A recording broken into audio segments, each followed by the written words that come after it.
তোমরা জানো যে এইচএসসি 24 ব্যাচের যে পরীক্ষাটা সেটা কিন্তু শুরু হয়ে গেছে। তোমাদের ১ বছর সিনিয়র যারা 24 ব্যাচে এবার পরীক্ষা দিচ্ছে, তো তাদের অনেকের অবস্থা দেখলাম খুবই খারাপ। অনেকের অবস্থা বলতে বেশিরভাগ স্টুডেন্টই দেখলাম যে তাদের লাস্ট সময়ে এসে কোনো কিছুই গুছানো নেই। মানে নোট আকারে নেই, ফিজিক্স ম্যাথের ক্ষেত্রে কোনো কিছু নোট আকারে নেই, সূত্রগুলো এক জায়গায় লেখা নেই।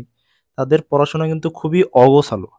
তো তারা কিন্তু এই এইচএসসি 24 এ যারা পরীক্ষা দিচ্ছে অনেকেই কিন্তু অনেক সমস্যার সম্মুখীন হবে। তাদের রেজাল্টে অনেক সমস্যা হবে। তো তোমাদের কিন্তু এখনই সময় সতর্ক হওয়ার। কিভাবে সতর্ক হইতে হবে? যে এইচএসসি 24 ব্যাচ যেই ভুলগুলো করছে তারা আগে থেকেই সবকিছু গুছিয়ে রাখে নাই। প্রত্যেকটা অধ্যায়ের সূত্রগুলো গুছিয়ে রাখা, প্রত্যেকটা অধ্যায় কিভাবে তারা রিভিশন দিবে। তুমি সারা বছর সবকিছু পড়ছো কিন্তু পরীক্ষার আগে ভালোমতো রিভিশন দিতে পারতেছো না। বা এইখান থেকে একটা ওইখান থেকে একটা এভাবে পড়তেছে সবকিছু অগোছালো, তাহলে কিন্তু জিনিসটা ঠিক হবে না। তোমাদের এখন থেকেই সতর্ক হইতে হবে। আর তোমরা যারা এখনো পড়াশোনা শুরু করো নাই, 25 ব্যাচের যারা আছে তোমাদের বিশেষ করে বলছি, যারা এখনো পড়াশোনা শুরু করো নাই অবশ্যই শুরু করে দাও। তোমাদের হাতে কিন্তু বেশি টাইমই নেই।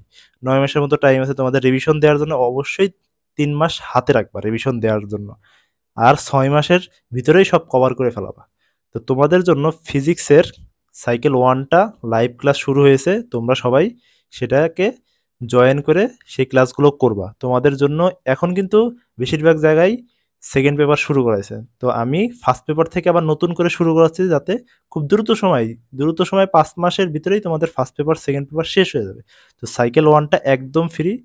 রাত ৯:৩০টায় লাইভ ক্লাস হয়। তোমরা অনেকগুলো ক্লাস হয়েছে, ৩টা না ৪টা ক্লাস হয়ে গেছে, তোমরা ক্লাসগুলো দেখবা।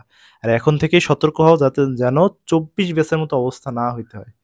কারণ ইন্টার লাইফের উপরে কিন্তু অনেক কিছু নির্ভর করে। ইন্টারে খারাপ রেজাল্ট করলে তুমি ভবিষ্যতে অনেক জায়গায় খারাপ হওয়ার সম্ভাবনা অনেক বেশি।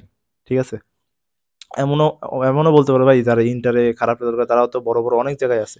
ঠিক আছে, কিন্তু তাদের রেশিওটা খুবই কম। তুমি যে সেরকম হবা ব্যাপারটা এমন নাও হইতে পারে। বুঝতে পারছো? সবাই ভালো থাকো। আসসালামু আলাইকুম।